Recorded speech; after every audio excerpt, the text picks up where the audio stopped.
Hang glider pilots fly with a backup reserve parachute, similar to those used with other small aircraft. Hang glider reserve parachutes are attached to the pilot and the glider. If the pilot is ever unable to safely return to Earth under the wings of the glider, then the parachute is the next option. The pilot and glider ride the parachute together to the ground, avoiding catastrophe. This is how you can be prepared. You're here to learn the components of the parachute system, how to pre-flight and care for the system, why you might need to and how to deploy, what to do during a deployment, and how to avoid a deployment.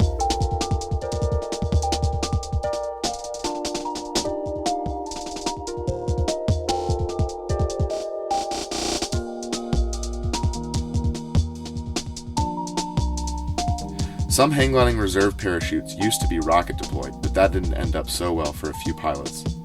Most reserve parachutes these days are hand deployed, located somewhere on the pilot's harness.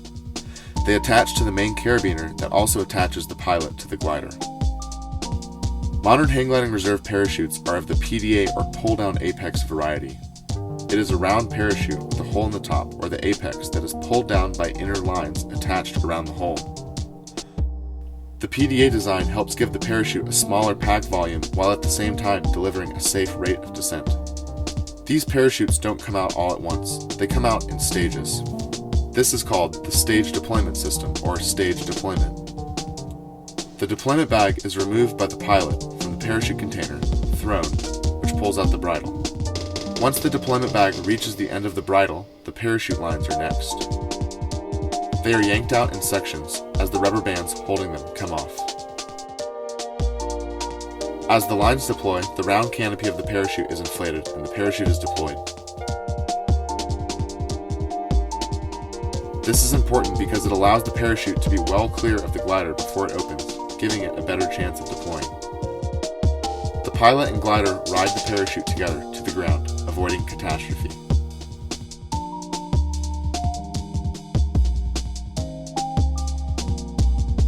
The parachute system is relatively simple. Mounted on either the side or the front of the harness, the system is hand deployed.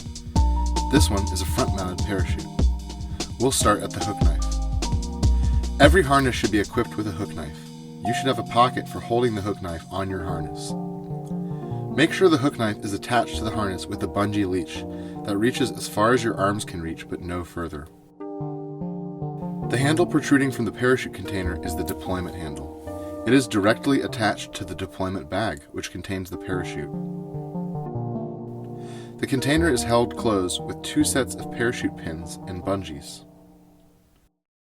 The rest of the container is held closed with a strip of Velcro running along the entire edge of the container. When we flip the harness over, we can see where the parachute bridle exits the container. The bridle is covered with a protective sheath to prevent UV damage. It routes up the main support line of the harness, attached with Velcro ties. The end of the bridle is attached to the carabiner behind the mains of the harness on the opposite side of the carabiner gate. A small length of bungee cord is used to keep everything in place. Upon opening the parachute, you'll see the handle attached to the deployment bag containing the parachute. The bridle leads into the deployment bag and to the parachute. It is secured with rubber bands on the outside of the deployment bag. This is part of the stage deployment system. The deployment bag is split into different sections containing the lines of the parachute and the fabric of the canopy. In between the end of the bridle and the canopy lines is a paraswivel. This allows the glider to spin independently of the parachute during a deployment, preventing the twisting of lines and a collapse. If you have an older parachute, make sure it is equipped with a paraswivel. Underneath the deployment bag and the parachute is the bridle, laid out loosely in the parachute container. The bridle is fairly long in order to let the parachute clear the glider before deploying. The bridle runs out the parachute container, up the main, and to the carabiner.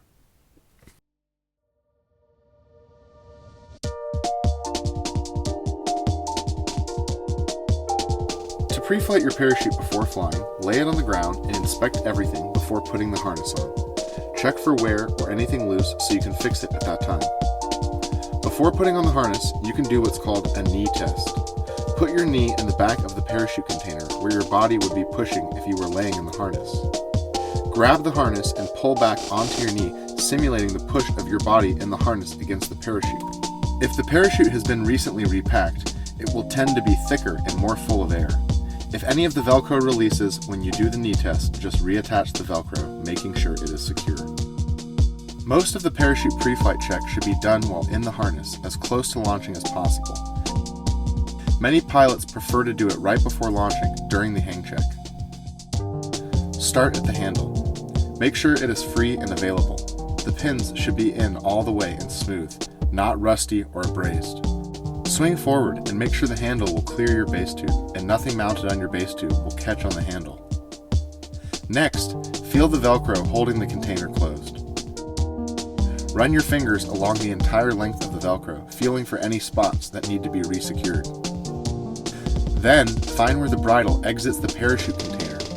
Ensure that there is no excess slack in the bridle that could be caught on something. Follow the bridle up the main of the harness to the carabiner.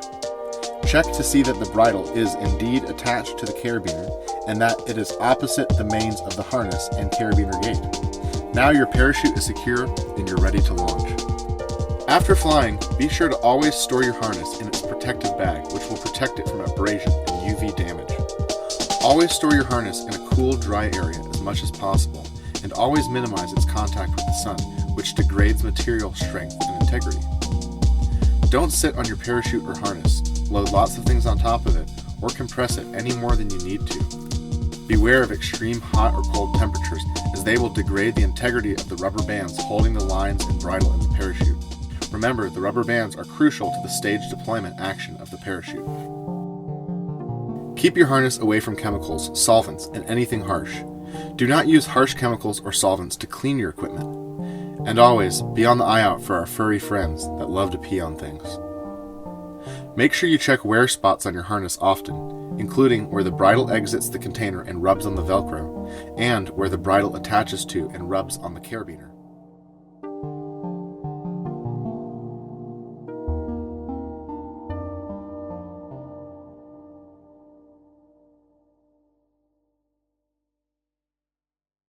The reserve parachute is not a guaranteed safe ride to the ground. That only comes from a properly maintained and set up hang glider, flown in the right conditions and to the pilot's ability. But it can save your life. There are a few reasons to deploy a reserve, the majority of them falling under the category of not being able to control the glider. Gliders are very inherently stable, and most pilots will never even come close to some of these situations, especially the failed aerobatics. But when the time comes, indecision can be deadly. When an incident occurs, you have mere seconds to deploy your parachute. When you decide to use the reserve, do not hesitate. Your one and only priority is to deploy.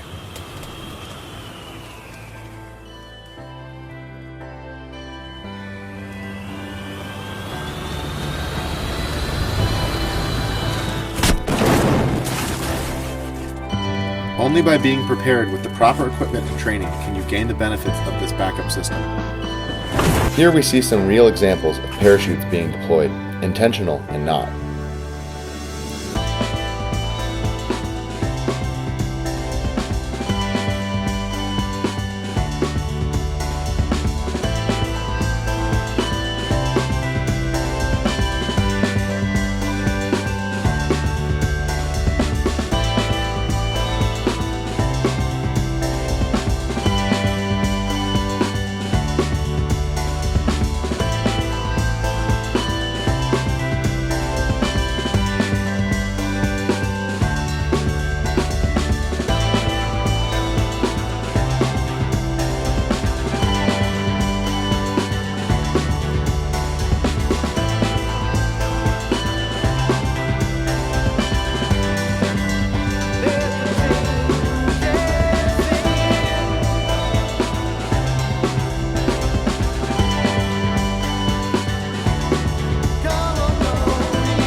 As you may have noticed, you should be just as concerned with making sure your parachute doesn't come out unintentionally as much as you should be concerned with it being able to deploy.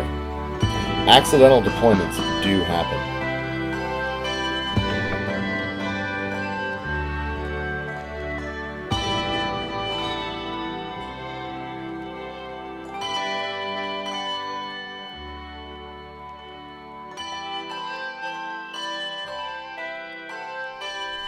What do all these situations have in common?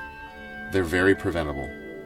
As an average hang glider pilot that avoids aerobatics and exercises good judgment, you should never have to come close to using your parachute. But if the time comes, all the preparation will be well worth it.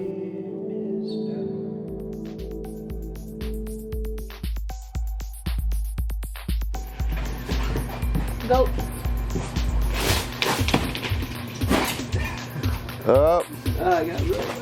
Once you decide to deploy, do not hesitate one moment. These specific steps will help you deploy the parachute quickly and effectively. Look. Look for your parachute handle, which should be brightly colored. Grab. Grab the parachute handle with both hands. Pull. Pull the parachute out of the container. Pull down in an opening, peeling type motion. If you don't pull down and pull out, it will be much more difficult to open the container.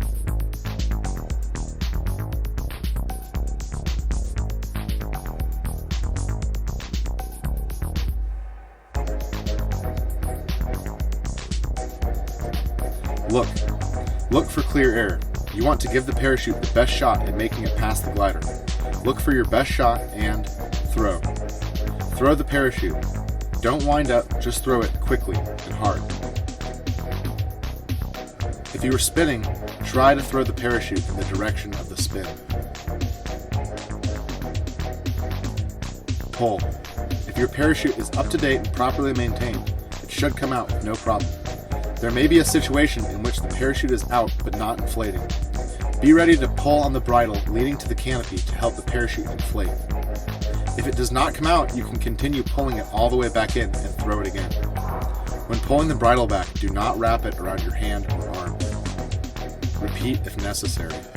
So, the 6 steps of deployment are: look, grab, pull, look, throw, pull.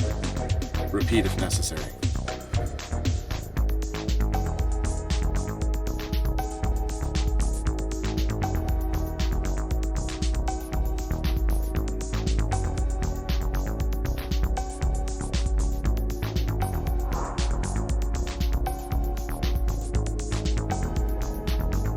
Once you deploy, get upright. Unzip your harness if it's a pod, or get your legs out if it's a cocoon. If possible, climb into the control frame or on top of the glider. You want the glider to hit the ground first. Get your hook knife out and ready. If you are able, assess the situation. See if you are able to steer the glider. To prepare for impact, anticipate the direction in which you will fall. Get ready for the parachute landing fall position. Try to hit the ground with your feet first, rolling in the direction of the fall, collapsing to absorb the impact. Once on the ground, signal others to let them know if you are okay. Be aware of winds on the ground which can drag you in your parachute, exacerbating the situation. Cut the bridle or unhook from the parachute as soon as possible if it is windy.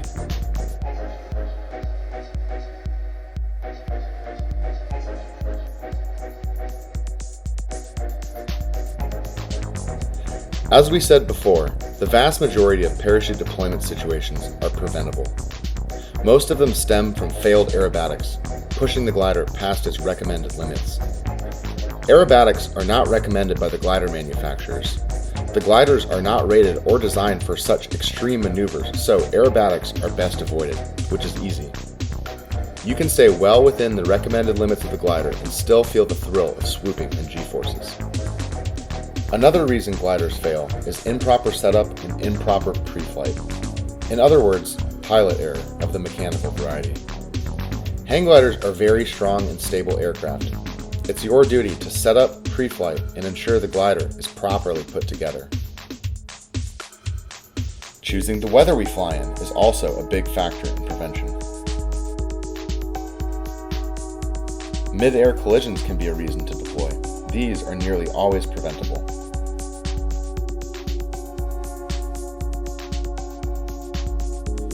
By keeping a well-maintained parachute and always being ready for a potential deployment, you can add another layer of safety to hang gliding and cut down on the risk factor of flying. Only by taking good care of your parachute will it be able to potentially take care of you. Be sure to practice muscle memory often and rehearse deployment scenarios in your head.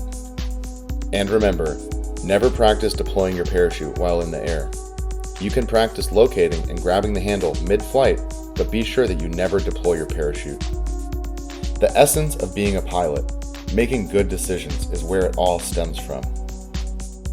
With overall good judgment, you should keep yourself a few degrees away from these situations at all times, and that's all part of risk management, along with the option of the reserve parachute.